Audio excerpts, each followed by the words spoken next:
45살 은주는 갑작스러운 시한부 판정을 받습니다. 평생 남편과 아들을 위해 희생했지만 돌아온 건 무시와 폭력뿐이었죠. 하지만 은주는 포기하지 않았습니다. 마지막 6개월을 당당하게 살기로 결심했고 오랜 친구 지연의 도움으로 남편의 횡령과 배신을 밝혀냅니다. 법정에서 정의는 실현되고 아들은 엄마의 소중함을 깨닫게 되죠.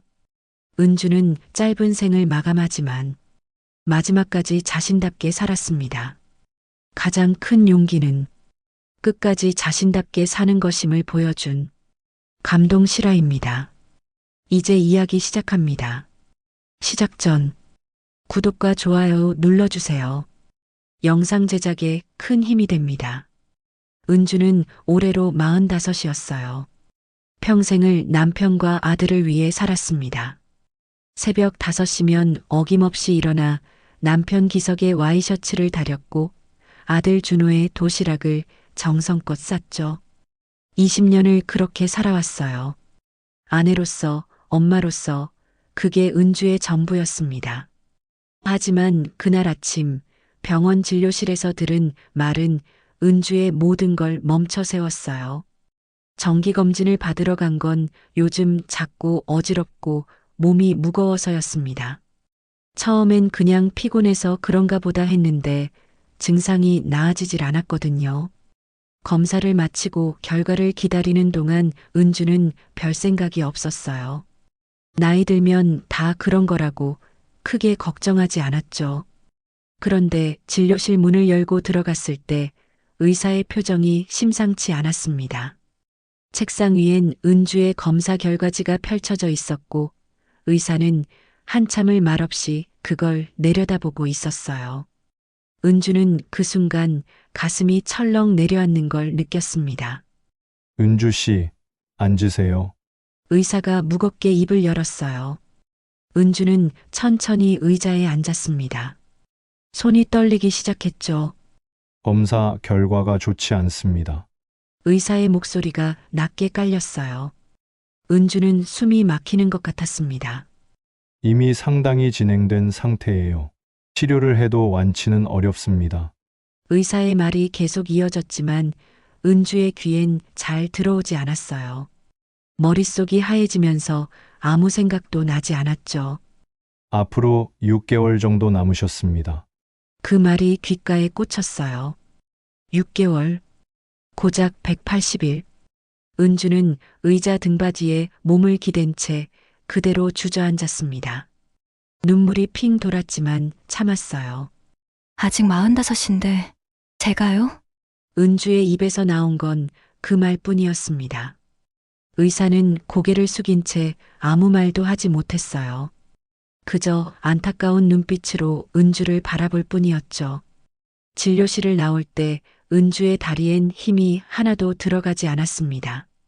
복도 벽을 짚고 겨우겨우 걸어 나왔어요. 주차장으로 향하는 내내 은주의 눈앞이 흐릿했습니다. 차에 올라타자마자 눈물이 쏟아졌어요. 핸들을 붙잡고 소리 없이 울었죠.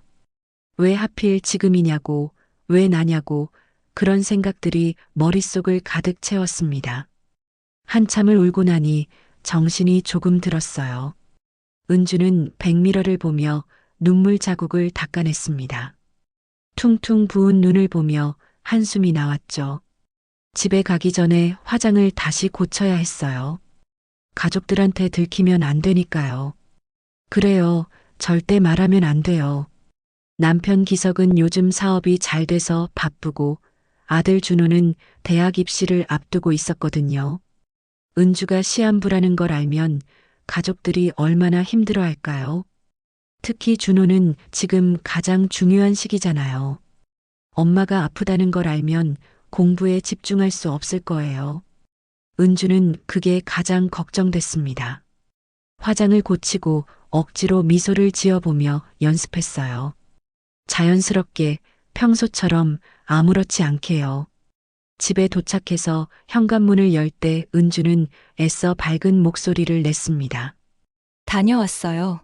거실 소파에 앉아 휴대폰만 들여다보던 준호가 고개도 돌리지 않고 말했어요. 엄마 저녁 뭐예요? 배고픈데. 금방 해줄게. 뭐 먹고 싶어? 은주는 가방을 내려놓고 부엌으로 향했습니다. 아무거나요. 빨리 주세요. 준호의 목소리엔 짜증이 묻어 있었어요. 은주는 냉장고 문을 열고 재료를 꺼내기 시작했습니다. 손이 여전히 떨렸지만 애써 참았어요. 칼을 쥔 손에 힘을 주며 야채를 썰기 시작했죠. 6달이라는 시간이 자꾸만 머릿속을 맴돌았습니다. 그동안 뭘 해야 할까요? 남편과 아들에게 뭘 남겨줘야 할까요? 생각이 꼬리에 꼬리를 물고 이어졌어요. 하지만 지금은 그런 생각할 때가 아니었습니다. 일단 평소처럼 살아야 했어요. 아무도 눈치채지 못하게요. 저녁을 차리는 동안에도 은주의 가슴은 무너져 내리는 것 같았습니다. 하지만 표정만은 평온하게 유지했죠. 밤 9시가 넘어서야 남편 기석이 들어왔어요. 얼굴이 붉고 술 냄새가 진동했습니다. 어서 오세요. 저녁 드셨어요? 은주가 물었지만 기석은 대답도 없이 소파에 털썩 주저앉았어요. 물 좀. 짧게 내뱉은 말뿐이었죠. 은주는 찬물을 따라 건넸습니다. 기석은 물을 단숨에 들이켰고 컵을 탁 하고 탁자에 내려놓더니 안방으로 들어가 버렸어요. 은주는 혼자 거실에 남아 텔레비전을 켰습니다. 하지만 화면에서 무슨 내용이 나오는지 전혀 들리지 않았어요. 그저 시간만 흘러갈 뿐이었죠. 밤이 깊어갔지만 은주는 잠들 수 없었습니다. 안방에선 기석의 코 고는 소리가 들렸어요. 은주는 거실 소파에 앉아 멍하니 어둠을 바라봤습니다. 이 집에 은주가 사라지면 어떻게 될까요? 남편은 슬퍼할까요? 아들은 엄마를 그리워할까요? 아니면 그저 불편해할 뿐일까요? 은주는 쓴웃음을 지었어요. 어쩌면 자신이 없어도 이 집은 잘 돌아갈지 모른다는 생각이 들었거든요. 그동안 은주가 해온 모든 것들이 너무나 당연하게 여겨졌으니까요. 아침밥 차리는 것도, 빨래하는 것도, 집안일 하는 것도요. 은주는 소파에 몸을 웅크렸습니다. 가슴 한편이 무너져 내리는 것 같았어요. 눈물이 또 흘러내렸지만 소리내어 울 순 없었죠. 가족들이 깰까 봐요. 은주는 이불을 끌어당겨 얼굴을 묶고 조용히 흐느꼈습니다. 이 집안엔 이미 큰 균열이 시작되고 있었어요. 하지만 아직 아무도 몰랐죠. 은주의 시한부 판정이 이 모든 걸 수면 위로 끌어올릴 거라는 걸요. 시한부 판정을 받은 지 일주일이 지났어요. 은주는 여전히 아무렇지 않은 척 일상을 이어가고 있었습니다. 하지만 몸은 날이 갈수록 무거워졌고 가슴속 불안은 점점 커져만 갔죠. 그런데 더 힘든 건 따로 있었어요. 바로 가족들의 태도였습니다. 남편 기석은 3년 전부터 변하기 시작했어요. 작은 수입으로 근근히 살던 시절엔 은주한테 그래도 다정했거든요. 퇴근하면 은주 손을 잡아주기도 했고 생일엔 꽃다발도 사왔었죠. 하지만 사업이 잘 되기 시작하면서 모든 게 달라졌습니다. 기석은 점점 집에 늦게 들어왔어요. 술 냄새를 풍기며 비틀거리는 날이 많아졌죠. 은주가 걱정스럽게 물어봐도 대답은 늘 똑같았습니다. 사업 때문에 바빠. 내가 뭘 알아. 차갑게 내뱉는 말뿐이었어요.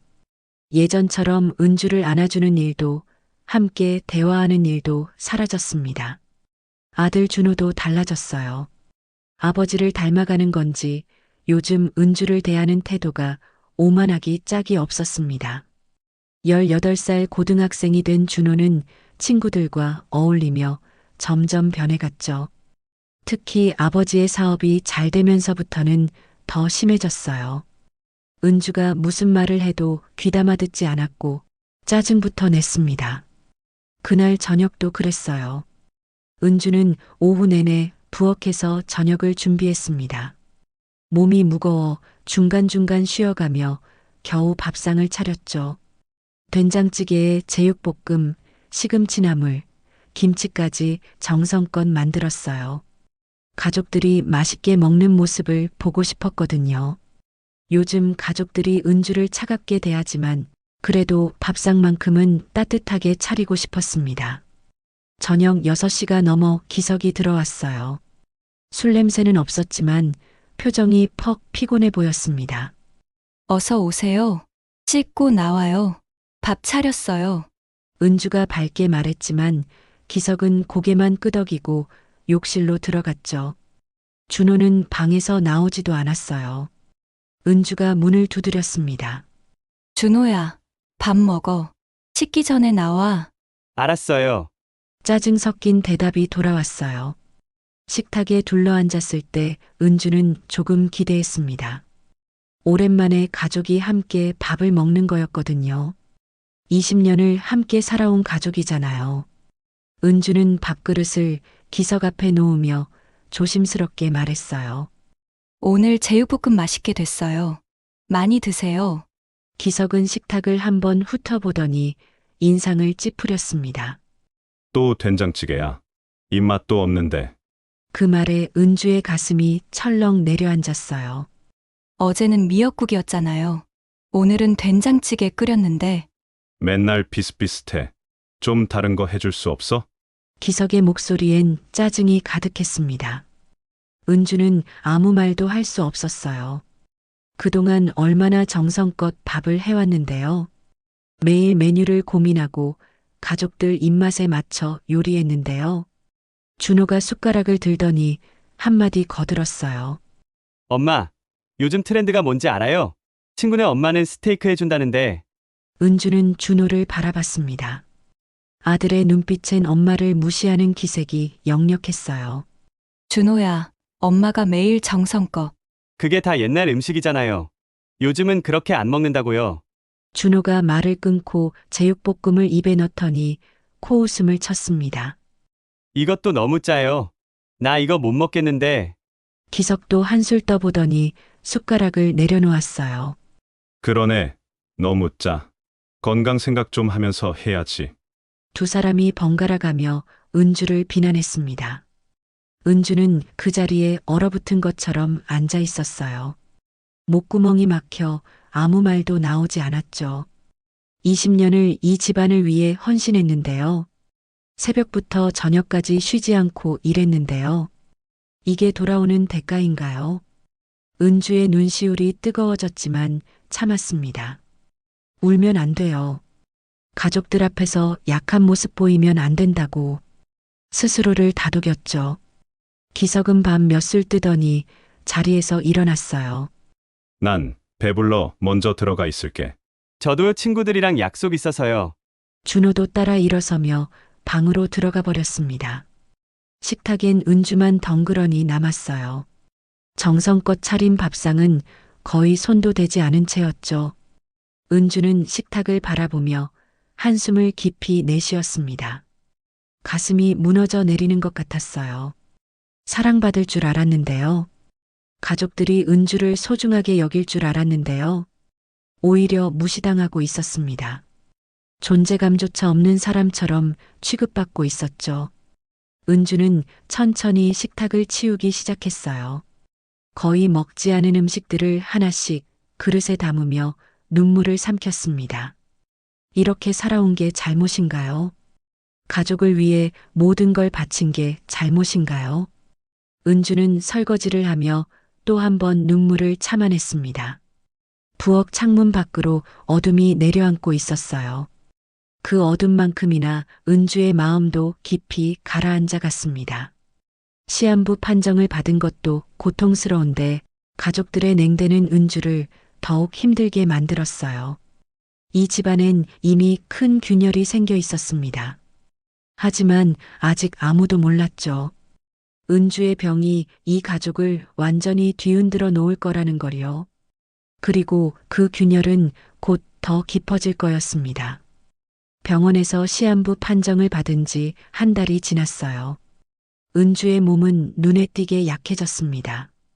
아침에 일어날 때면 온몸이 무겁고 계단을 오르내릴 때마다 숨이 찼어요. 손끝도 자주 떨렸고 어지러움은 더 심해졌죠. 하지만 은주는 여전히 가족들 앞에서 아무렇지 않은 척 했습니다. 아침마다 일어나 밥을 짓고 빨래를 하고 청소를 했어요. 몸이 아파도 참았습니다. 가족들한테 짐이 되고 싶지 않았거든요. 그런데 남편 기석은 은주의 고통을 전혀 몰랐어요. 아니, 알려고 하지 않았습니다. 요즘 기석은 더 무심해졌어요.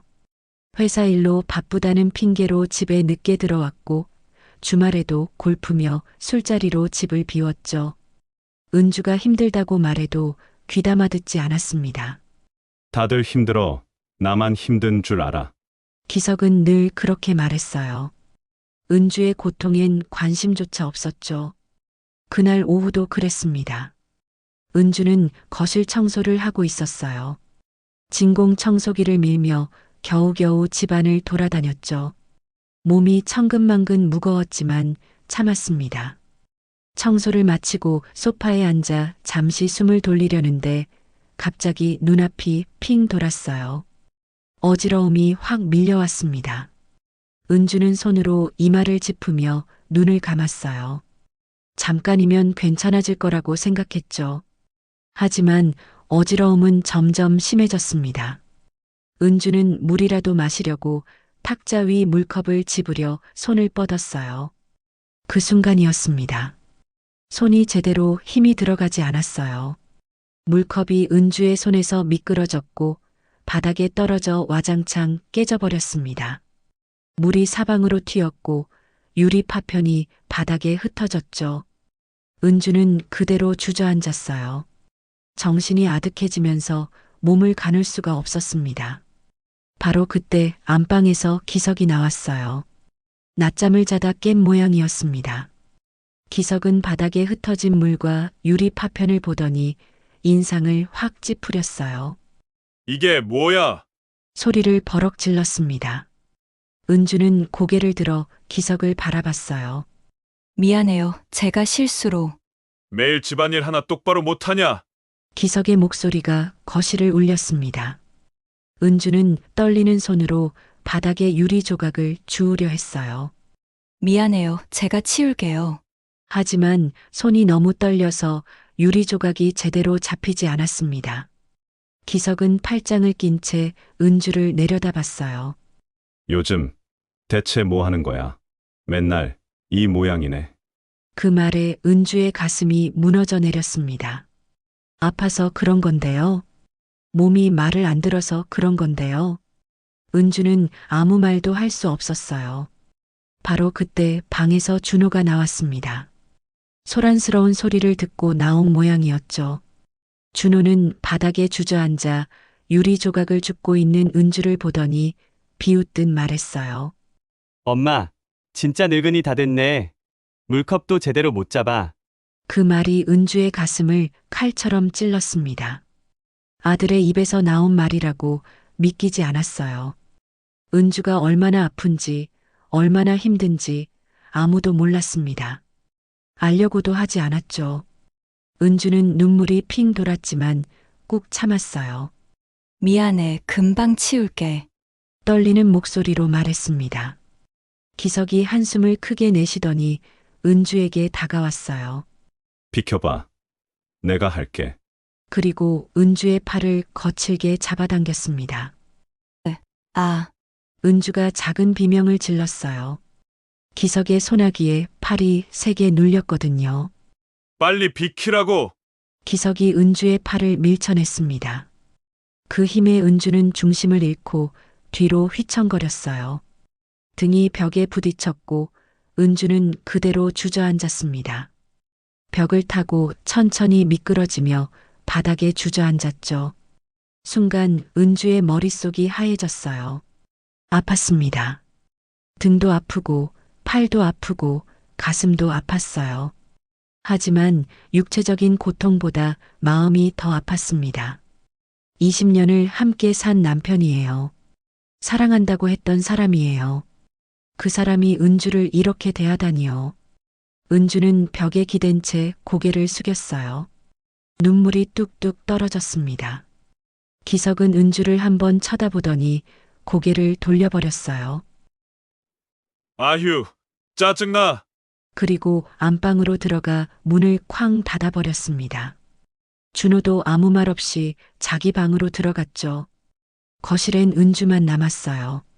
바닥에 주저앉은 채 떨고 있는 은주만요. 은주는 한참을 그 자리에 앉아 있었습니다. 일어날 힘도 없었고 일어날 의욕도 없었어요. 가슴 속에서 뭔가 무너져 내리는 게 느껴졌습니다. 아내였던 은주는 이제 아내가 아니었어요. 엄마였던 은주는 이제 엄마가 아니었죠. 그저 집안일 하는 사람, 밥 해주는 사람, 그 이상도 이하도 아니었습니다. 사랑은커녕 짐으로 취급당하고 있었어요. 은주는 바닥에 흩어진 유리 조각들을 바라봤습니다. 깨진 유리 조각들이 은주의 마음처럼 산산이 부서져 있었죠. 천천히 손을 뻗어 조각들을 하나씩 주었어요. 날카로운 유리에 손가락이 베었지만 아프지 않았습니다. 이미 마음이 너무 아파서 육체적인 고통은 느껴지지도 않았거든요. 은주는 유리 조각을 다 주우고 물기를 닦았어요. 그리고 천천히 일어섰습니다. 다리에 힘이 없어 휘청거렸지만 벽을 짚고 겨우 일어섰죠. 거울에 비친 은주의 모습은 초라했어요. 눈은 퉁퉁 붓고 얼굴은 창백했죠. 은주는 거울 속 자신을 바라보며 생각했습니다. 이대로 사라질 순 없다고요. 이렇게 당하기만 하고 죽을 순 없다고요. 은주의 삶이 너무 억울했습니다. 평생을 가족을 위해 헌신했는데 이게 돌아오는 대가라니요. 은주는 주먹을 꽉 쥐었어요. 손톱이 손바닥에 박혔지만 그 고통이 오히려 정신을 차리게 했습니다. 더는 이렇게 살 수 없어요.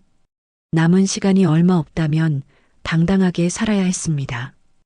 은주의 눈빛이 조금씩 변해갔어요. 기석에게 밀려 벽에 부딪힌 날 이후로 은주는 더 깊은 절망 속으로 빠져들었어요. 몸은 점점 약해졌고 마음도 함께 무너져 내렸습니다.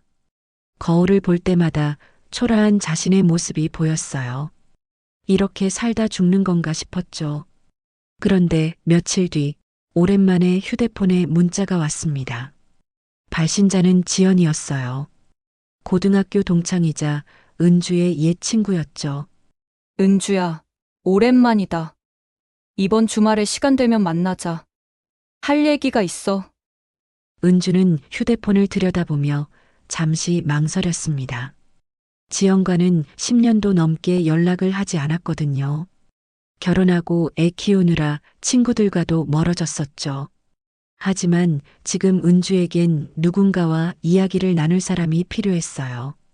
가족들은 은주의 말을 들어주지 않았고 은주는 너무 외로웠습니다.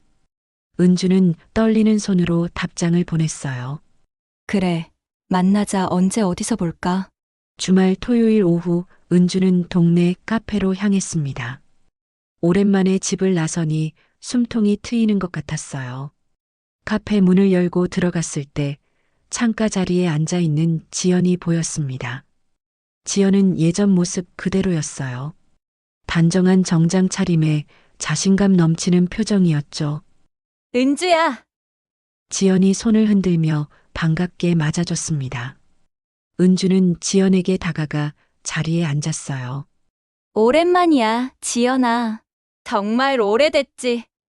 얼마만이야, 한 10년. 지연이 환하게 웃으며 말했습니다. 하지만 곧 지연의 표정이 굳어졌어요. 은주의 얼굴을 자세히 보더니 걱정스러운 눈빛이 됐죠. 은주야, 너 많이 야윈 것 같아. 괜찮아? 지연의 목소리엔 걱정이 묻어났습니다. 은주는 애써 웃으며 대답했어요. 응, 괜찮아. 요즘 좀 피곤해서 그래. 하지만 지연은 은주의 눈을 가만히 들여다봤습니다. 은주야, 나한테 솔직하게 말해. 뭔가 있지? 지연의 말에 은주의 눈시울이 뜨거워졌어요. 그동안 아무한테도 털어놓지 못했던 이야기들이 목구멍까지 차올랐습니다. 은주는 고개를 숙인 채 한참을 말없이 있었어요. 지연은 조용히 기다려줬죠. 그리고 은주가 입을 열었습니다. 나 시한부야. 6개월 남았대. 그 말이 나오자마자 눈물이 주르르 흘러내렸어요. 지연의 얼굴이 창백해졌습니다. 뭐라고? 은주야, 그게 무슨. 한 달 전에 판정받았어. 가족들한테도 말 안 했어. 은주는 떨리는 목소리로 계속 말을 이었습니다. 병원에서 들었던 이야기, 가족들 앞에서 숨겨왔던 고통, 남편의 폭력, 아들의 무시까지요. 그동안 꾹꾹 눌러 담아왔던 모든 게 쏟아져 나왔어요. 지연은 은주의 손을 꽉 잡으며 들어줬습니다. 은주의 이야기를 듣는 지연의 눈빛이 점점 단호해졌어요. 분노와 안타까움이 섞인 표정이었죠. 은주야, 내가 왜 그렇게 살아야 해? 왜 혼자 다 참고 있어? 지연의 목소리가 떨렸습니다. 가족들한테 부담 주기 싫어서. 나 때문에 힘들어하는 거 보기 싫거든. 부담은 무슨 부담이야? 남편이 폭력을 휘두르는데, 아들이 엄마를 무시하는데, 그게 가족이야. 지연의 말에 은주는 아무 대답도 하지 못했어요. 지연의 말이 맞았거든요. 하지만 은주는 20년을 그렇게 살아왔습니다. 참는 게 익숙했고 희생하는 게 당연하다고 생각했죠. 지연이 은주의 손을 더 꽉 쥐며 말했어요. 은주야, 내가 숨기려는 거 다 알아. 하지만 이대로 당하고만 있으면 안 돼. 그래도 지연아, 나 얼마 안 남았잖아. 그래서 더 안 돼. 마지막 6개월이라면 더더욱 너답게 살아야지. 지연의 목소리가 단호했습니다. 은주는 지연을 바라봤어요. 지연의 눈빛엔 확신이 담겨 있었습니다. 나 변호사 됐잖아. 은주야, 내가 도와줄게. 뭘 도와준다는 거야? 내 남편, 그냥 넘어가면 안 돼. 폭력도 문제지만 사업하면서 뭔가 수상한 게 있을 거야. 지연의 말에 은주는 고개를 들었습니다. 무슨 말이야? 요즘 남편이 그렇게 변한 거 단순히 사업이 잘 돼서만은 아닐 거야. 뭔가 숨기는 게 있을 거라고. 지연의 말을 듣고 은주는 문득 떠오르는 게 있었어요. 최근 기석이 이상하게 행동했던 것들이 기억났습니다. 늦게 들어오면서 전화 통화를 숨기던 모습, 서재 문을 꼭꼭 잠그던 모습, 통장을 감추던 모습까지요. 나 조사해 볼게. 은주야, 너 이대로 당하고만 있으면 안 돼. 지연이 다시 한번 강조했습니다. 은주는 망설였어요. 남편을 조사한다는 게 쉬운 결정은 아니었거든요. 하지만 지연의 눈빛을 보니 마음이 조금씩 움직였습니다. 지연아, 나 무서워. 어떻게 될지. 두려워하지 마. 내가 옆에 있잖아.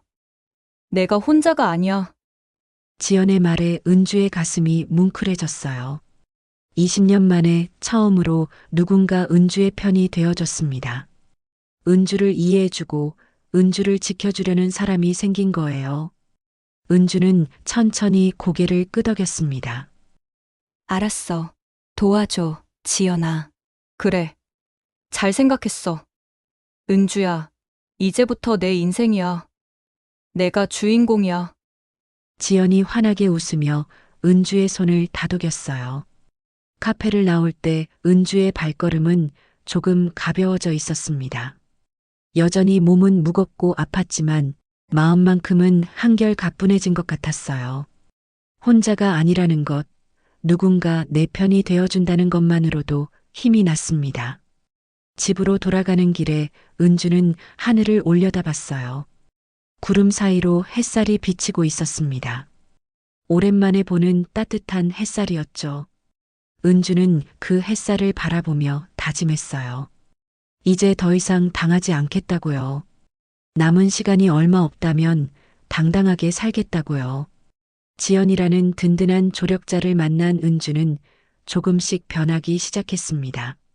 그리고 곧 반격의 시간이 다가올 거예요. 지연을 만난 지 2주일이 지났어요. 은주는 그동안 집에서 평소처럼 지냈습니다. 하지만 마음속엔 작은 희망이 싹트고 있었어요. 지연이 뭔가를 찾아내고 있다는 걸 알았거든요. 가끔 지연한테서 문자가 왔습니다. 조금만 기다려 곧 연락할게. 짧은 문자였지만 은주에겐 큰 힘이 됐어요. 그 2주일 동안 은주는 남편 기석을 유심히 관찰했습니다. 예전엔 그냥 지나쳤던 것들이 이제는 눈에 들어왔어요. 기석이 밤늦게 전화 통화를 하며 목소리를 낮추는 모습, 서재 문을 잠그고 혼자 뭔가를 하는 모습, 주말마다 골프 간다며 나가는 모습까지요. 은주는 문득 생각했습니다. 정말 골프만 치러 가는 걸까요? 아니면 다른 뭔가를 하는 걸까요? 의심이 들기 시작했어요. 그러던 어느 날 저녁 지연한테서 전화가 왔습니다. 은주야, 내일 시간 돼? 사무실로 와줄 수 있어? 지연의 목소리는 차분했지만 무게감이 있었어요. 응. 갈게. 무슨 일인데? 내일 만나서 얘기할 게 중요한 거야. 전화를 끊고 은주는 가슴이 두근거렸습니다. 지연이 뭔가를 찾아낸 게 분명했어요. 다음 날 오후 은주는 지연의 법률사무소로 향했습니다. 빌딩 10층에 위치한 사무실은 깔끔하고 전문적인 분위기였어요. 은주는 접수대에서 지연을 찾는다고 말했고 곧 안내를 받아 지연의 사무실로 들어갔습니다. 지연은 책상 앞에 앉아 서류들을 정리하고 있었어요. 어서 와. 은주야, 앉아. 은주는 지연 맞은편 의자에 앉았습니다. 책상 위엔 두꺼운 서류 뭉치들이 쌓여 있었어요. 지연이 천천히 입을 열었습니다. 은주야, 지난 2주일 동안 내 남편에 대해 조사했어. 그래서 뭐 나왔어? 은주의 목소리가 떨렸습니다.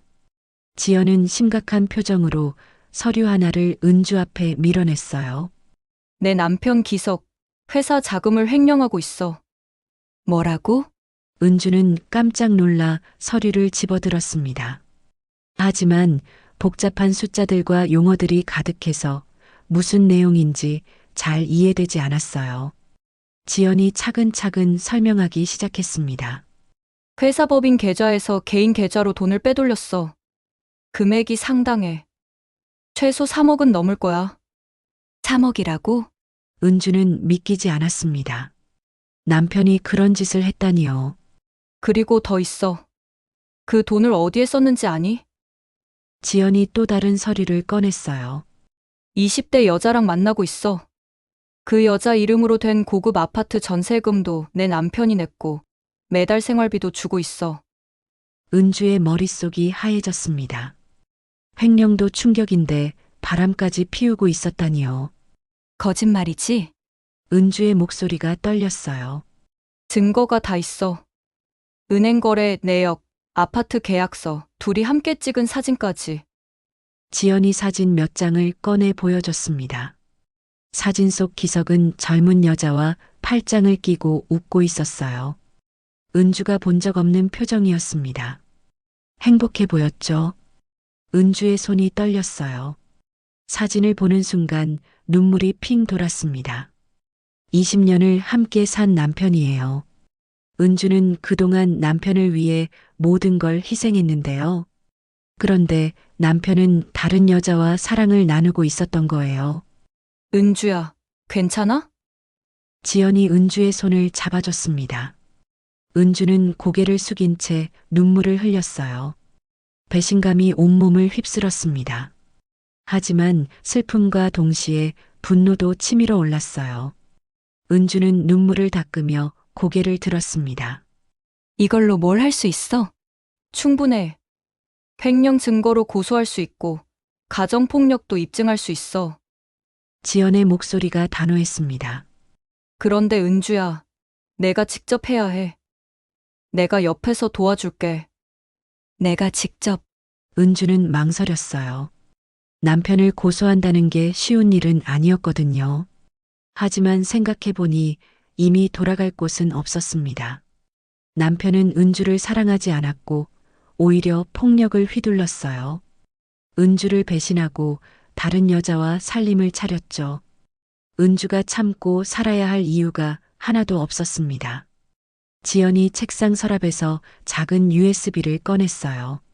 여기 모든 증거가 다 들어있어. 은행 거래 내역, 계약서, 사진, 녹취록까지. 지연이 USB를 은주에게 내밀었습니다. 은주는 떨리는 손으로 USB를 받았어요. 작은 USB였지만 무게감이 엄청났습니다. 이게 은주의 남은 인생을 바꿀 열쇠였거든요. 은주야, 이제 내 차례야. 지연의 말에 은주는 USB를 꽉 쥐었습니다. 손바닥에 땀이 났어요. 가슴이 두근거렸고 온몸이 떨렸죠. 하지만 동시에 뭔가 결심이 섰습니다. 은주는 고개를 들어 지연을 바라봤어요. 고마워. 지연아, 내가 할게. 잘 생각했어. 내가 당당하게 서야 해. 남은 시간이 얼마 없다면 더더욱. 지연의 말이 은주의 가슴에 와닿았습니다. 맞아요. 남은 시간이 얼마 없어요. 이대로 숨죽이며 살다 죽을 순 없었습니다. 은주는 USB를 가방에 넣으며 다짐했어요. 더 이상 당하지 않겠다고요. 이제 은주가 반격할 차례였습니다. 사무실을 나올 때 은주의 발걸음엔 힘이 실려 있었어요. 떨리긴 했지만 확신도 함께 있었습니다. 집으로 돌아가는 길에 은주는 가방 속 USB를 만져봤어요. 작은 물건이지만 이게 모든 걸 바꿀 거예요. 기석의 거짓말과 배신을 세상에 드러낼 거예요. 그리고 은주는 당당하게 자신의 권리를 찾을 거였습니다. 집에 도착했을 때 기석은 소파에 앉아 텔레비전을 보고 있었어요.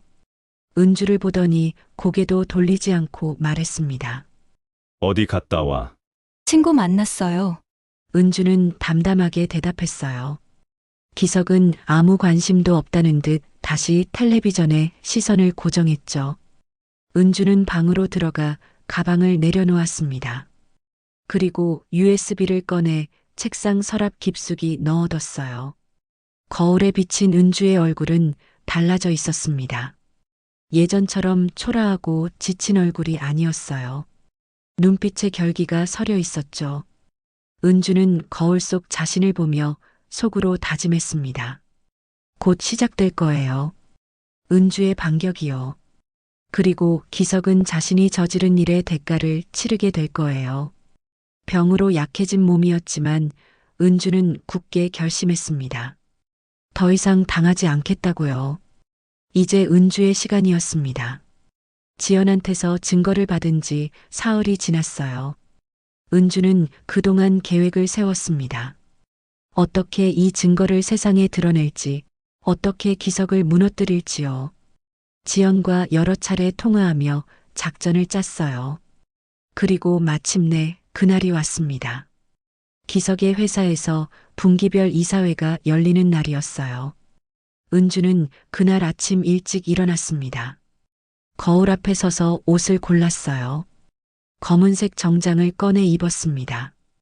20년 만에 처음 입어보는 정장이었죠. 결혼 전 회사 다닐 때 샀던 옷이었는데 아직도 맞았어요. 많이 야위어서 그런지 오히려 헐렁했지만요. 은주는 화장도 했습니다. 창백한 얼굴에 약간의 색을 입혔어요. 거울 속 은주는 낯설었지만 당당해 보였습니다. 가방에 USB를 넣고 지연이 준비해준 서류들도 챙겼어요. 준비를 마치고 집을 나설 때 은주의 손은 떨렸습니다. 하지만 발걸음만큼은 확고했어요. 더 이상 물러날 곳이 없었거든요. 기석의 회사는 강남에 있는 오피스 빌딩 20층에 위치해 있었습니다. 은주는 그 빌딩 앞에 서서 한참을 올려다봤어요. 높은 건물이 하늘을 찌를 듯 솟아 있었죠. 심호흡을 크게 하고 은주는 빌딩 안으로 들어갔습니다. 로비에서 엘리베이터를 타고 20층으로 올라갔어요. 엘리베이터 안에서 은주는 자신의 심장 소리를 들을 수 있었습니다. 쿵쾅쿵쾅 요란하게 뛰고 있었죠. 20층에 도착했을 때 은주는 잠시 멈춰 섰습니다. 회사 유리문 너머로 직원들이 바쁘게 움직이는 게 보였어요. 은주는 문을 밀고 들어갔습니다. 접수 직원이 은주를 보고 놀란 표정을 지었어요. 어머, 사모님 어쩐 일이세요? 이사회 회의 중이죠? 회의실이 어디예요? 은주의 목소리는 차분했지만 단호했습니다. 네, 맞는데요. 하지만 회의 중이라서. 알아요. 그래서 왔어요. 은주는 접수 직원의 말을 끊고 안으로 들어갔습니다. 직원이 당황해하며 뒤따라왔지만 은주를 막지 못했어요. 복도 끝에 있는 대형 회의실 앞에 은주가 섰습니다. 유리문 너머로 회의 중인 사람들이 보였어요. 기석이 테이블 상석에 앉아 뭔가를 설명하고 있었고 이사진들이 둘러앉아 듣고 있었죠. 은주는 문을 열었습니다. 회의실 안이 순간 조용해졌어요. 모든 사람들의 시선이 은주에게 쏠렸습니다. 기석은 깜짝 놀라 자리에서 일어났어요. 은주, 너 여기 왜? 기석의 목소리가 떨렸습니다. 은주는 천천히 회의실 안으로 들어갔어요. 테이블 옆에 서서 이사진들을 둘러봤습니다. 안녕하세요.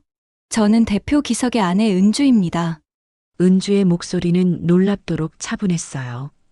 이사진들이 서로 얼굴을 마주보며 당황하는 게 보였습니다. 기석이 다급하게 말했어요. 은주, 지금 회의 중이야. 나가줄래? 아니요. 여러분께 드릴 말씀이 있어서 왔어요. 은주는 가방에서 노트북을 꺼냈습니다. 그리고 회의실 앞쪽에 있는 프로젝터에 연결했어요. 뭐 하는 거야? 당장 나가. 기석이 은주에게 다가오려 했지만 은주는 손을 들어 제지했습니다. 잠깐만요. 여러분이 꼭 보셔야 할 게 있어요. 은주는 USB를 꽂고 파일을 열었습니다. 프로젝터 화면에 은행 거래 내역이 떴어요. 회사 법인 계좌에서 개인 계좌로 이체된 내역들이 빼곡히 나열됐죠. 이사진들이 화면을 보며 웅성거리기 시작했습니다. 이게 뭐지? 법인 계좌에서 돈이 빠져나간 거 아닌가? 은주가 입을 열었어요. 여러분, 제가 여기 온 이유는 제 남편의 배신과 횡령 때문입니다. 무슨 소리야? 기석이 소리를 질렀지만 은주는 개의치 않고 말을 이었습니다. 지난 2년 동안 남편은 회사 자금을 개인 계좌로 빼돌렸어요. 총액은 3억 원이 넘습니다. 은주가 다음 화면을 넘겼어요. 이번엔 아파트 계약서가 나타났습니다.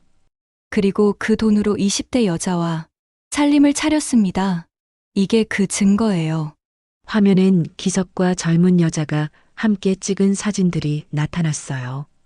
둘이 손을 잡고 웃는 모습, 레스토랑에서 식사하는 모습, 아파트 현관 앞에서 키스하는 모습까지요. 회의실이 술렁거렸습니다. 이사진들이 충격을 받은 표정으로 화면을 바라봤어요. 이건 명백한 횡령이잖아. 회사 돈을 이렇게 쓰다니! 한 이사가 벌떡 일어서며 말했습니다. 대표님, 이게 사실입니까? 기석의 얼굴이 창백해졌어요. 입술이 파르르 떨렸습니다. 아니야. 이건 오해야. 저 여자가 날 모함하는 거야. 오해요. 여기 은행 거래 내역이 다 있는데요. 은주가 차갑게 말했습니다. 또 다른 이사가 입을 열었어요. 이게 사실이라면 대표님은 더 이상 회사를 이끌 자격이 없습니다. 저도 동의합니다. 횡령은 명백한 범죄 행위입니다. 이사진들이 하나둘 고개를 끄덕였어요. 기석은 테이블을 짚고 서 있었습니다. 다리에 힘이 풀린 듯 휘청거렸죠. 여러분, 잠깐만요. 제 말 좀 들어보세요. 하지만 아무도 기석의 말을 듣지 않았어요. 이사진들은 서로 눈빛을 주고받으며 무언가를 결정하는 듯 했습니다. 그중 가장 나이 많은 이사가 일어서며 말했어요. 오늘 회의는 여기서 마치겠습니다. 긴급 이사회를 소집하겠습니다. 대표님은 당분간 업무에서 배제됩니다. 기석의 얼굴이 흑빛으로 변했어요. 이사님, 제발요 한 번만 기회를. 이미 늦었습니다. 법적 조치도 취해야 할 것 같습니다. 이사진들이 하나둘 회의실을 나가기 시작했어요. 기석은 그 자리에 멍하니 서 있었습니다. 오만했던 남편이 하루아침에 무너져 내리는 순간이었죠. 은주는 노트북을 챙기며 기석을 바라봤어요. 기석의 눈엔 분노와 절망이 섞여 있었습니다. 내가 어떻게. 당연한 걸 했을 뿐이에요. 은주의 목소리는 담담했습니다. 회의실을 나올 때 은주는 뒤돌아보지 않았어요. 복도를 걸어나가는 은주의 발걸음은 가벼웠습니다. 엘리베이터를 타고 1층으로 내려올 때 은주는 휴대폰을 꺼냈어요. 준호한테 문자를 보냈습니다. 오늘 저녁 꼭 집에 있어라. 할 얘기가 있어. 그날 저녁집에선 또 다른 폭풍이 기다리고 있을 거였습니다. 아들 준호도 아버지의 진실을 알게 될 날이었죠. 은주는 빌딩을 나와 하늘을 올려다봤어요. 구름 한 점 없는 맑은 하늘이었습니다. 가슴속이 시원했어요. 드디어 첫걸음을 뗀 거였습니다. 이사회에서 기석의 횡령이 드러난 뒤 모든 게 빠르게 진행됐어요. 회사는 즉시 경찰에 고소장을 제출했습니다. 은주도 지연의 도움을 받아 가정폭력으로 기석을 고소했죠. 일주일 만에 기석은 검찰에 소환됐어요. 집에 돌아온 기석의 얼굴은 말이 아니었습니다. 예전의 오만함은 온데간데 없었고 초췌한 모습뿐이었죠. 은주는 그런 기석을 보며 아무런 감정도 느껴지지 않았어요. 동정심도 미안함도 없었습니다. 그저 담담할 뿐이었죠. 기석은 거실 소파에 주저앉아 머리를 감싸쥐었어요. 은주야, 제발 고소 취하해줘. 응? 내가 잘못했어. 처음으로 기석이 은주에게 애원했습니다. 하지만 은주는 고개를 저었어요. 안 돼요. 이미 늦었어요. 은주야, 제발 나 감옥 가면 어떡해. 그건 당신이 생각했어야죠. 횡령하고 바람 피우고 나한테 폭력 휘두를 때요. 은주의 목소리는 차가웠습니다. 기석은 더 이상 아무 말도 하지 못했어요. 그저 고개를 떨구고 앉아 있을 뿐이었죠. 준호도 모든 걸 알게 됐습니다. 아버지가 횡령했다는 것, 다른 여자와 바람을 피웠다는 것, 엄마에게 폭력을 휘둘렀다는 것까지요. 준호는 충격을 받았어요. 자랑스럽게 생각했던 아버지가 범죄자였다는 사실을 받아들이기 힘들었죠. 며칠 동안 준호는 방에서 나오지 않았습니다. 은주가 문을 두드려도 대답이 없었어요. 은주는 준호가 혼자 생각을 정리할 시간이 필요하다는 걸 알았습니다. 그래서 기다려줬죠. 한 달 뒤 검찰 조사가 끝났어요. 기석에 대한 혐의가 모두 인정됐습니다. 횡령 3억 2천만 원, 가정폭력, 그리고 배임까지요. 검찰은 기석을 구속 기소했고 재판 날짜가 잡혔습니다. 첫 공판이 열리는 날 은주는 법정에 갔어요. 지연이 함께 갔습니다. 다 떨려. 은주가 법정 앞에서 작게 말했어요. 괜찮아. 내가 옆에 있잖아. 지연이 은주의 손을 꼭 잡아줬습니다. 법정 문을 열고 들어갔을 때 은주의 가슴이 두근거렸어요. 방청석에 앉아 앞을 바라보니 기석이 보였습니다. 수감복을 입은 기석은 고개를 푹 숙이고 있었어요. 예전에 당당하던 모습은 어디에도 없었죠. 판사가 입장하고 재판이 시작됐습니다. 검사가 일어서서 기석의 죄목을 하나하나 낭독했어요. 피고인은 2023년부터 2025년까지 회사 법인 계좌에서 총 3억 2천만 원을 개인 계좌로 횡령했습니다. 또한 피고인은 배우자에게 지속적으로 폭력을 행사했으며 이로 인해 배우자는 신체적, 정신적 고통을 받았습니다. 검사의 말이 이어질 때마다 은주는 그동안의 기억들이 떠올랐어요. 기석에게 밀려 벽에 부딪혔던 날, 물컵을 떨어뜨리고 주저앉았던 날, 무시당하고 모욕당했던 수많은 날들이요. 은주의 눈시울이 붉어졌지만 참았습니다. 여기서 울면 안 된다고 생각했죠. 변호인이 기석을 변호했지만 증거가 너무 명백했어요. 은행 거래 내역, 계약서, 사진, 녹취록까지 모든 게 다 있었습니다. 재판은 3차례에 걸쳐 진행됐어요. 매번 은주는 법정에 참석했습니다. 지연이 항상 옆에 있어줬죠. 2번째 재판 때는 은주가 증인으로 출석했어요. 증인석에 앉은 은주는 떨렸지만 차분하게 증언했습니다. 남편은 3년 전부터 저를 무시하기 시작했어요. 말로는 표현할 수 없을 만큼 모욕적인 말들을 했죠. 그리고 1달 전에는 저를 밀쳐 벽에 부딪히게 했습니다. 그날 저는 정말 무서웠어요. 은주의 목소리가 떨렸지만 끝까지 말했습니다. 기석은 고개를 숙인 채 은주를 쳐다보지도 못했어요. 3번째 재판에서 판결이 나왔습니다. 그날 법정엔 준호도 와 있었어요. 방청석 뒤쪽에 조용히 앉아 있었죠. 은주는 준호를 보고 놀랐지만 아무 말도 하지 않았습니다. 판사가 판결문을 낭독하기 시작했어요. 피고인 기석의 횡령 및 가정폭력 혐의에 대해 심리한 결과 모든 혐의가 인정됩니다. 법정이 조용해졌습니다. 은주는 숨을 죽이고 판사의 말을 들었어요. 피고인은 회사 자금을 개인적 용도로 사용했으며 이는 명백한 횡령입니다. 또한 배우자에게 지속적으로 폭력을 행사하고 정신적 고통을 가했습니다. 이에 본 법정은 피고인 기석에게 유죄를 선고합니다. 판사가 잠시 멈췄다가 다시 입을 열었어요. 징역 5년을 선고합니다. 그 말이 떨어지는 순간 은주는 가슴이 철렁 내려앉는 걸 느꼈어요. 5년이에요. 기석이 5년 동안 감옥에 있게 되는 거였습니다. 은주는 복잡한 감정이 들었어요. 후련하기도 하고 슬프기도 하고 허전하기도 했죠. 20년을 함께 산 사람인데요. 그 사람이 감옥에 가게 됐다는 게 실감이 나지 않았습니다. 기석은 고개를 떨구고 있었어요. 어깨가 축 처져 있었고 온몸에서 힘이 빠진 것 같았죠. 교도관이 기석을 데리고 나가려 할 때였습니다. 준호가 방청석에서 벌떡 일어났어요.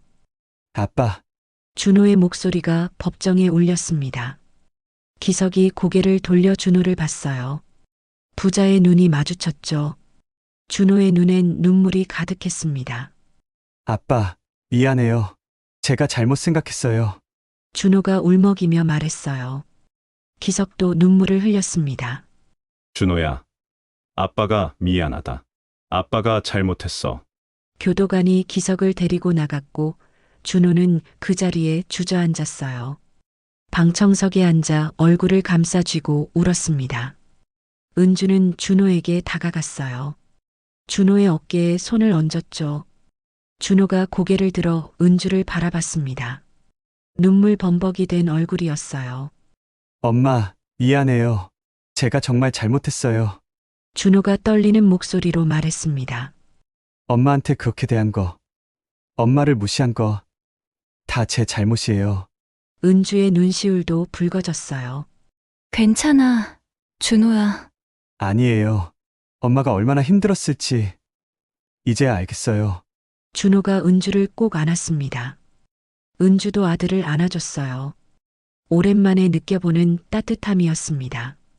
준호의 품에서 은주는 그동안의 고통이 조금씩 녹아내리는 걸 느꼈어요. 아들이 변했어요. 뒤늦게 깨달은 거였지만 그래도 다행이었습니다. 법정을 나올 때 은주와 준호는 손을 잡고 걸었어요. 지연이 뒤에서 따라오며 미소 지었습니다. 밖은 햇살이 따스했어요. 은주는 하늘을 올려다봤습니다. 구름이 천천히 흘러가고 있었죠. 모든 게 끝났어요. 기석은 자신이 저지른 일에 대한 대가를 치르게 됐습니다. 그리고 은주는 비로소 자유로워졌죠. 남은 시간이 얼마 없지만 은주는 이제 당당하게 살 수 있었어요. 더 이상 누군가의 그늘에 가려진 삶이 아니라 은주 자신의 삶을 살 수 있게 된 거였습니다. 재판이 끝난 뒤 석 달이 흘렀어요. 은주의 몸은 더 약해졌습니다. 병원에서 예상했던 6개월이 거의 다 되어가고 있었죠. 하지만 은주의 얼굴엔 평온함이 깃들어 있었어요. 예전처럼 불안하거나 초라하지 않았습니다. 당당했고 차분했고 무엇보다 행복해 보였죠. 은주는 그 석 달을 의미 있게 보냈어요. 지연과 자주 만나 이야기를 나눴습니다. 카페에서 차를 마시며 옛날 이야기도 하고 앞으로의 이야기도 했죠. 은주야, 후회 없어? 어느 날 지연이 물었어요. 은주는 고개를 끄덕였습니다. 응, 하나도 없어. 오히려 고마워. 내가 아니었으면 이렇게 못 살았을 거야. 내가 뭘 했다고? 내가 용기 낸 거지. 지연이 은주의 손을 잡으며 말했어요. 두 사람은 서로를 바라보며 미소 지었습니다. 말하지 않아도 통하는 게 있었죠. 진짜 친구란 이런 거구나 싶었어요. 준호와의 관계도 많이 좋아졌습니다. 재판 이후 준호는 완전히 달라졌어요. 엄마를 무시하던 예전 모습은 온데간데 없었죠. 이제 준호는 은주를 존중했습니다. 학교에서 돌아오면 은주에게 먼저 인사했고 함께 저녁을 먹으며 학교 이야기를 들려줬어요. 엄마, 오늘 학교에서 이런 일이 있었어요. 준호가 밝게 이야기하는 모습을 보며 은주는 가슴이 따뜻해졌습니다. 이게 진짜 가족이구나 싶었어요. 어느 날 저녁 준호가 은주에게 조심스럽게 물었어요. 엄마 많이 아파? 은주는 준호를 바라봤습니다. 준호의 눈엔 걱정이 가득했어요. 은주는 더 이상 숨길 수 없다는 걸 알았습니다. 준호야, 사실은 엄마가 은주는 천천히 자신의 병에 대해 이야기했어요. 시한부 판정을 받은 것, 남은 시간이 얼마 없다는 것, 그동안 숨겨왔던 것까지요. 준호는 충격을 받았습니다. 얼굴이 창백해지더니 눈물이 주르르 흘러내렸어요. 엄마, 그럼 엄마가... 응, 얼마 안 남았어. 은주는 담담하게 말했습니다. 준호가 은주를 꽉 껴안았어요. 싫어요, 엄마 가면 안 돼요. 준호의 목소리가 떨렸습니다. 은주도 아들을 안아줬어요. 괜찮아. 준호야, 엄마는 이제 행복해. 어떻게 행복해요, 엄마가 아픈데. 그래도 행복해. 너랑 이렇게 대화할 수 있고, 너랑 함께 있을 수 있잖아. 은주의 말에 준호는 더 세게 울었습니다. 은주는 준호의 등을 토닥이며 위로했어요.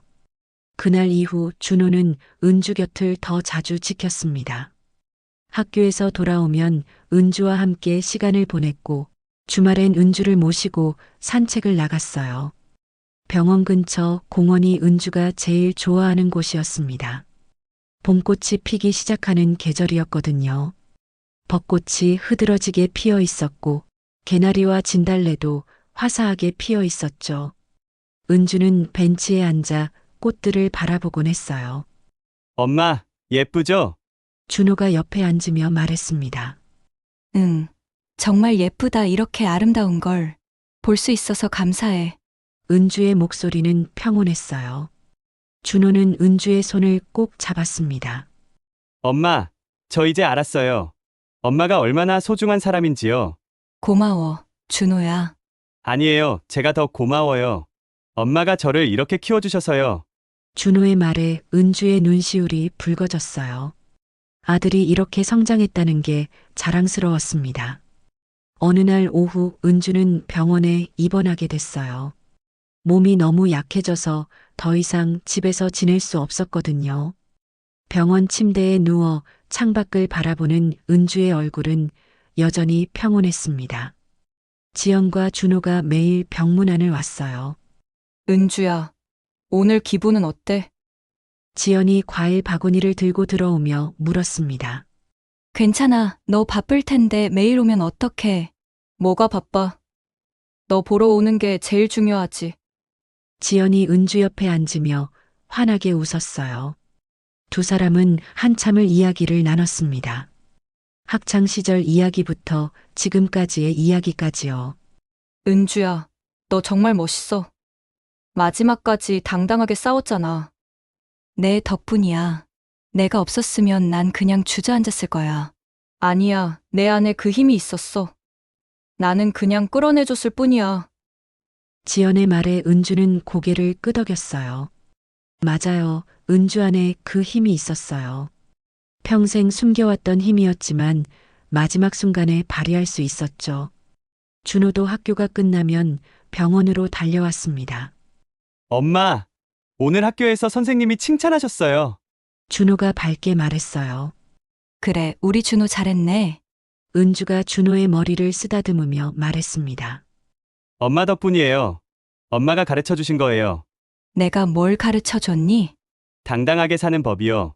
남한테 휘둘리지 않는 법이요. 준호의 말에 은주는 가슴이 뭉클해졌어요. 아들이 은주한테서 배운 게 있다니요. 그게 제일 기뻤습니다. 어느 봄날 오후였어요. 은주는 준호와 함께 병원 뒤편 정원에 나갔습니다.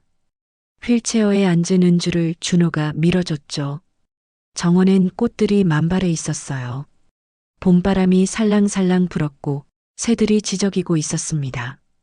은주는 벤치 옆에 휠체어를 세워달라고 했어요. 준호가 은주 옆에 앉았습니다. 은주는 준호의 손을 꼭 잡았어요. 준호야, 엄마가 할 말이 있어. 네. 엄마, 엄마는 이제 정말 행복해 후회도 없어. 은주의 목소리는 따뜻했습니다. 엄마, 준호의 눈에 눈물이 맺혔어요. 울지 마, 엄마가 하고 싶은 말 들어줘. 은주가 준호의 손을 더 꽉 쥐며 말했습니다. 준호야, 너도 내 인생 당당하게 살아라. 누구한테도 휘둘리지 말고, 네, 엄마. 그리고 다른 사람한테 상처 주는 사람이 되지 마. 엄마처럼 힘든 사람들 있잖아. 그 사람들한테 따뜻하게 대해줘. 은주의 말 한마디 한마디가 준호의 가슴에 새겨졌어요. 네. 엄마 꼭 그렇게 살게요. 그리고 너 자신을 사랑해. 내가 얼마나 소중한 사람인지 잊지 마. 은주가 준호의 볼을 쓰다듬으며 말했습니다. 엄마, 사랑해요. 준호가 떨리는 목소리로 말했어요. 나도 사랑해. 준호야. 엄마가 제일 사랑하는 아들.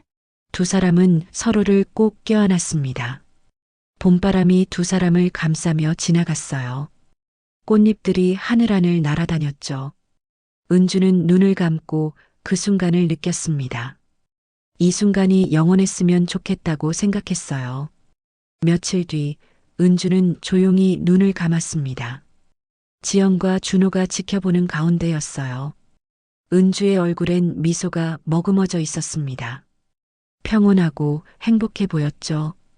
고통도 없었고 괴로움도 없었어요. 그저 편안하게 잠드는 것 같았습니다. 준호는 엄마의 손을 꼭 잡고 울었어요. 지연도 조용히 눈물을 흘렸습니다. 하지만 두 사람 모두 알았어요. 은주가 행복하게 떠났다는 걸요. 은주는 짧은 생을 마감했지만 마지막 석 달은 정말 의미 있었습니다. 자존감을 되찾았고 아들과의 관계를 회복했고 진짜 친구를 만났죠. 무엇보다 당당하게 자신을 지켰어요. 더 이상 누구한테도 휘둘리지 않았습니다. 은주의 장례식은 조용했어요. 지연과 준호, 그리고 몇몇 친구들만 모였습니다. 하지만 모두가 은주를 기억했어요. 끝까지 용기 있게 살았던 여자로요. 준호는 엄마의 유품을 정리하며 편지 한 통을 발견했습니다. 은주가 남긴 편지였어요. 준호야, 엄마가 너한테 마지막으로 하고 싶은 말이 있어. 가장 큰 용기는 끝까지 자신답게 사는 거야. 남한테 휘둘리지 말고 내가 옳다고 생각하는 대로 살아. 그게 진짜 행복이야. 엄마는 마지막에 그걸 배웠어. 그리고 너도 꼭 기억했으면 좋겠어. 사랑해, 우리 아들. 편지를 읽은 준호는 눈물을 흘렸습니다. 하지만 슬픈 눈물만은 아니었어요. 엄마가 남긴 교훈을 가슴에 새기겠다는 다짐의 눈물이기도 했죠. 지연은 은주의 무덤 앞에서 조용히 말했습니다. 은주야, 넌 정말 멋진 사람이었어. 마지막까지 당당했어. 그게 내가 남긴 가장 큰 선물이야. 봄바람이 불어왔어요. 하늘엔 구름이 천천히 흘러가고 있었습니다. 은주는 떠났지만 은주가 남긴 것들은 남았어요. 아들 준호의 변화, 지영과의 우정, 그리고 무엇보다 자신답게 사는 것의 소중함이요. 가장 큰 용기는 끝까지 자신답게 사는 것이었습니다. 은주는 그걸 증명했어요. 마지막 순간까지 당당하게 싸우며 자신을 지켰죠. 그리고 그 용기는 남은 사람들의 가슴 속에 영원히 남을 거예요.